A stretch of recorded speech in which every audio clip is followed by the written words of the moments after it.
Latashia Naidoo is there. Latashia, we were hearing from Ali Sabli from Gift of the Givers, just the multiple layers of devastation for the communities you were with this morning. What else are they saying to you?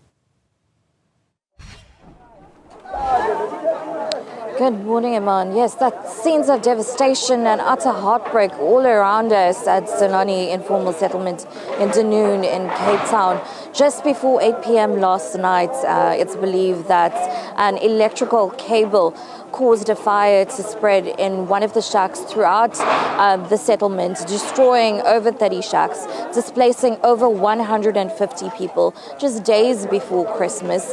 I've been speaking to residents of this community this morning, and many of them have lost everything. They don't have anything other than the clothes on their backs as a result of that fire, believed to have been caused by an illegal connection for electricity.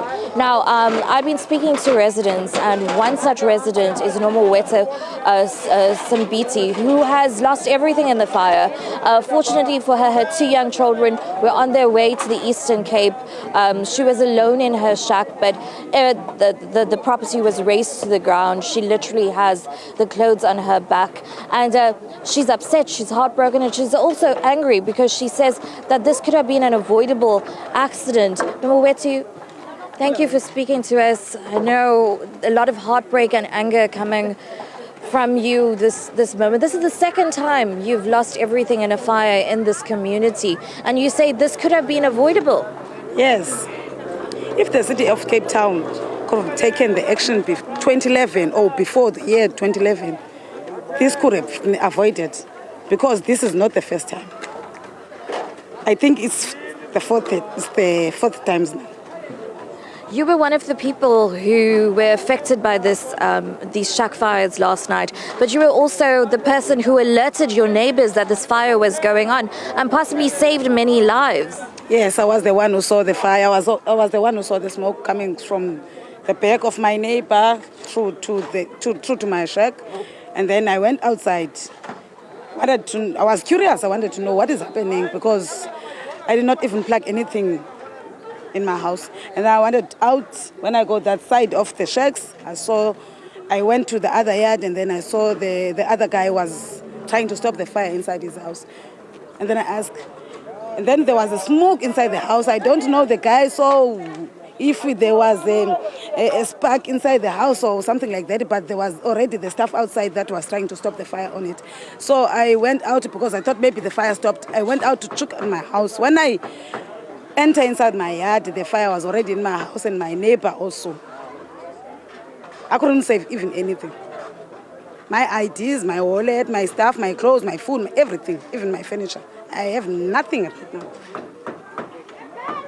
My condolences again on your loss. Iman, as you can see, these scenes of utter devastation, people have already started attempting to rebuild their lives, pick up the pieces, but everything's literally been razed to the ground. The City of the Cape Town's disaster relief management teams have been on the ground taking names and ID numbers of residents who've lost their belongings this morning.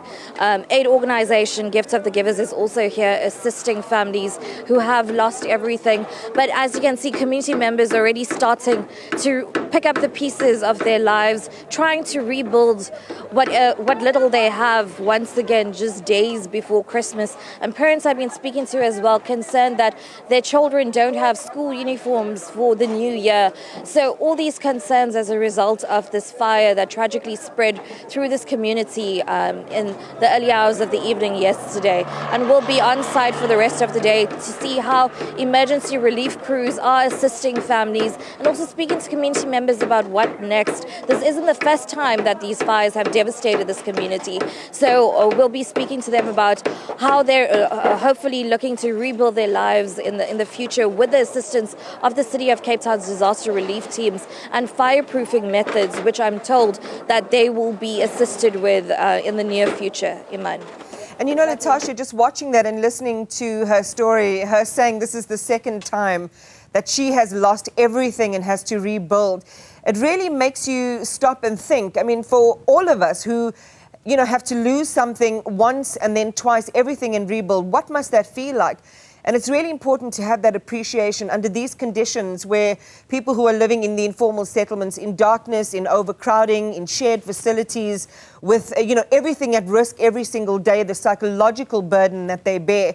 It's something we need to come closer to approximate ourselves so that we can feel vicariously what they are feeling and have more empathy for their situations, and then create that opportunity to lobby government and other agencies responsible for their well-being and for fixing things in their communities to do so with a greater sense of urgency. Yes, of course, Iman. Speaking to these community members who had so little to begin with, and just days before Christmas, I think that's their biggest concerns. There's so many children running around this morning who won't be able to open Christmas presents or actually possibly have a structure over their heads over the next few days. And like you mentioned, it's time that we held government and the powers that be responsible for the fact that these incidents happen in these areas all the time. We know that it's fire season in the Western Cape. We know that contingency measures should be in place to be able to contain these fires and to have water sources. But walking around this community, I haven't seen any taps.